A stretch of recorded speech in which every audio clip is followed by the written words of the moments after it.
balik lagi di dialog bersama saya Bese Nur ya. Nah, kali ini dialog bersama akan sedikit cerita tentang pengalaman saya selama saya berteman dengan sama teman-teman saya. Ya otomatis kalau kita berteman sama orang artinya kita bisa menilai ya pertemanan kita itu sehat atau nggak sehat. Tapi sejauh ini pertemanan saya sehat kok. Cuman saya sedikit punya pengalaman yang cukup membekas sampai saat ini. Ya mungkin teman-teman di luar sana juga punya versi masing-masingnya berteman dengan temannya ya. Di sini saya cuman sedikit bercerita kalau berteman itu sebenarnya kita nggak memilih-milih boleh, tapi kita nggak boleh ngejudge orang hanya first impressionnya ke kamu itu gimana. Kamu harus lebih dalam, kamu harus lebih melihat sisi baik teman kamu itu.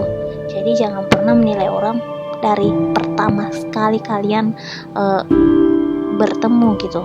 Nah, oke, gue balik ya ke cerita gue tentang dulu waktu saya awal-awal kuliah ya. Saya cerita dari situ.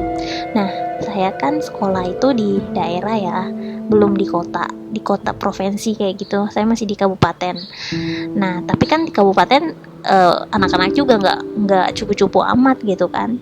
Nah, saya itu dari dulu anaknya selalu aktif pada saat sekolah. Saya memang nggak termasuk yang paling jenius dalam akademik ya. Cuman saya itu aktif dalam organisasi dan saya banyak ikut organisasi, baik itu di teater, organisasi tentang teater seni maupun di untuk kalau di SMA OSIS ya, OSIS pramuka saya aktif. Nah, pada saat saya kuliah diterima di salah satu kampus negeri kesehatan ya, politeknik kesehatan gitu. Nah, awal-awal masuk itu kan kita di ospek. Nah, pada saat ospek kita dibagi satu kelompok nih. Saya ada kalau nggak salah 5 orang deh. Kalau kelompok saya 5 orang kayaknya. Nah, ada satu teman kelompok saya. Dia juga dari daerah, tapi dia dari kota Madia gitu loh. Jadi rumah dia mungkin sedikit lebih kota dibanding rumah gue gitu kan. Tapi gue nggak tahu ya, gue nggak peduli sih kalau gue mau berteman sama orang. Jujur saya nggak pernah nilai orang dari physically, latar belakangnya kayak gitu-gitu, materinya atau apa nggak, jujur. Nah, saat kita lagi ngobrol-ngobrol ngebahas satu tugas yang diberikan oleh senior sama teman-teman kelompok saya. Kebetulan di kelompok saya itu ada satu cowok dan mungkin dia tertarik kali dengan cowok itu. Nah, saya tuh kebanyakan ngomong sama si cowok ini, teman saya ini. Saya nggak usah sebut-sebut inisial teman-teman saya ya. Semoga mereka ngerti aja gitu yang dengar ini. Terus teman saya ngobrol bahas kelompok. Tiba-tiba teman saya yang si A ini, sebut saja dia A ya, nyela di antara obrolan. Terus dia bilang ke saya, kamu gak usah ngomong. Wow, gue langsung sakit hati gitu. Gue tuh dari dulu anaknya gak pernah digituin. Saya itu selalu unggul dalam hal yang speak up gitu. Saya gak pernah tuh langsung berhenti ngomong terus kamu gak usah ngomong. Gila, sadis banget. Mentang-mentang dia ngelihat saya dari kampung gitu kan. Gue juga nggak cantik memang ya, jujur dari fisik mungkin nggak secantik dia gitu kan. Tapi gue sampai sama nggak bisa ngomong apa-apa sih. Gue nangis. Gue pulang tuh ke rumah keluarga saya, kan tinggal di rumah keluarga. Saya pulang saya di jalan saya nangis. Saya sampai sesakit itu. Dan nggak tahu ya, Allah mungkin ngeliat dua orang tiraniaya kan katanya mujarab tuh. Dan mungkin gue merasa hari itu gue teraniaya sih. Dalam hati sekelibat langsung berdoa. Jujur doa itu saya menyesal sih ngucapin doa itu. Doa saya itu adalah bilang kayak gini, ya Allah semoga dia gak punya teman suatu hari nanti. gila, itu dua orang teraniaya banget sumpah. Dan pada saat kayak gitu kan udah berjalan, gue setelah ospek itu kan kita libur lagi, diliburin sebelum masuk kuliah. Jadi saya pulang ke rumah saya yang di daerah, terus sampai di rumah saya itu masih sakit hati banget sumpah. Nah, pada saat sudah kuliah, saya satu kelas lagi nih sama si A. Nama dia memang inisial A kan, terus nama gue inisial B. Otomatis nama gue sama nama dia deketan gitu kan. Nah, pada saat di kelas saya mau buktiin ke si A itu kalau saya tuh anaknya nggak bodoh. Saya dari kampung tapi saya bisa speak up. Oke, saya ngomong kayak gitu kan. Saya aktif di kelas, saya memang bukan termasuk siswa yang pintar banget dalam segi akademis, tapi saya aktif bertanya, saya aktif ikut organisasi di kampus gitu-gitu kan.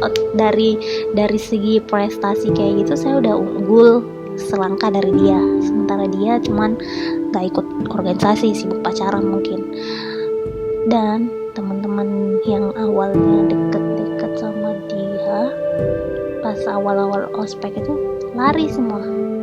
Jujur saya dalam memilih teman gak pernah memilih-milih soal saya harus berteman sama yang cantik-cantik, saya harus berteman sama yang pintar-pintar, enggak. Tapi memang di dunia pertemanan ada kayak gitu, mereka lebih memilih teman-teman mereka, circle mereka lebih ke yang cantik sama yang cantik, yang pintar sama yang pintar. Nah, alhamdulillah teman-teman saya justru campuran, cantik, pintar, unggul di kelas. Saya malah deket sama mereka semua. Dan jujur saya anaknya nyeleneh ya, saya anaknya crispy banget. Saya suka ngelawak di kelas dan itu yang membuat mereka nyaman berteman sama saya. Tapi basically saya anaknya pendiam kalau di rumah, nggak banyak bicara, lebih di kamar. Tapi nggak tahu kenapa kalau di luar tuh saya suka aja ngelawak, saya suka aja ngasih mereka kerecehan yang menurut saya nggak lucu tapi menurut mereka lucu gitu. Ya gitu. Jadi teman-teman saya tuh justru mau kayak berteman di circle pertemanan saya. Menurut saya mereka tulus temenan sama saya, nggak lihat dari fisik orang, nggak ngelihat dari materi orang, ya dari circle pertemanan saya itu. Dan mereka nerima saya dan tahu apa yang terjadi sama si A ini di kelas itu. Memang dia nggak dibenci sebenci-bencinya orang ya, cuma nggak ada yang terlalu respect sama dia. Tahu kenapa? Karena dia tuh anaknya ternyata nggak nyambung kalau ngomong, terus garing, terus nggak jelas gitu. Jadi satu persatu bahkan teman saya yang di circle cantik dan pinter ini lari semua. Dulu tuh berteman baik sama dia, semuanya pindah. Terus suatu ketika saya tanya nih sama teman saya yang pernah temenan sama dia waktu zaman ospek, kamu kenapa ini nggak berteman lagi sama si dia? Nggak, boring, nggak nyambung, krik. Ya ampun, sampai lulus dia nggak terlalu punya banyak teman yang se-circle, yang sefrekuensi gitu. Jadi mungkin di situ kita bisa ambil pelajaran ya guys. Kalau berteman itu ya berteman aja. Kalau kamu nggak bisa terlalu dekat sama orang, ya kamu minimal nggak usah ucapin kata-kata yang buat orang itu bisa sakit hati. Karena kita nggak pernah tahu ya orang itu merasa kita sakitin atau enggak. Karena kita nggak bisa nilai ucapan kita itu bikin dia tersinggung nggak. Jangan sampai kayak saya tadi ya, mungkin teman saya itu sebenarnya nggak sengaja ya ngucapin kata-kata kamu nggak usah ngomong. Nah kebetulan saya kan anaknya nggak bisa digituin ya, soalnya saya merasa saya anaknya unggul kok, saya dari dulu suka ngomong, kenapa kamu ngelarang saya ngomong kayak gitu. Nah itu buat saya sakit hati sekali pada saat itu. Tapi jujur sejak berteman sama dia 3 tahun kan kita sekelas, saya nggak pernah lagi dendam saya itu hanya berlaku pada waktu itu, pada waktu ospek itu. Dan setelah saya satu kelas sama dia, saya nggak pernah ngurusin dia lagi, saya nggak pernah bilang sakit hati banget sama dia. Kalau dia bertanya sama saya tetap tanggapin. Kalau dia mau ngajak saya sana, bahkan saya satu kelompok praktek kerja lapangan sama dia pada saat tugas akhir kan, kita ada di masa kita dikelompokin, terus kita satu kelompok pada saat PKL dan KKN lah istilahnya gitu. Dan Ya, itu hal yang harus dipelajarin ya teman-teman. Jangan sampai omongan kita membuat teman kita itu tersinggung. Kalaupun kalian tidak mau berteman akrab banget sama orang ini, ya it's okay, itu hak kalian. Tapi itu tadi, ingat, kata-kata itu, ucapan adalah doa sih ya. Itu hal yang paling saya pelajari, ucapan adalah doa. Dan semoga saya bisa menjaga lisan saya. Itu sih yang saya pelajarin, dan saya harap teman-teman juga kayak gitu. Jangan pernah kalian berteman karena melihat fisik ataupun materinya. Ya basically boleh sih, tapi itu jangan dinomor satuin ya. Carilah teman yang tulus, bertemanlah dengan sepenuh hati. Walaupun teman kalian gak cocok sama kalian, ya itu hak mereka. Oke, sekian dulu dialog bersama tentang circle pertemanan. Semoga ada hal baik yang bisa kalian ambil dari cerita saya, dan semoga kita bisa lebih bijak aja dalam berteman. Oke, bye.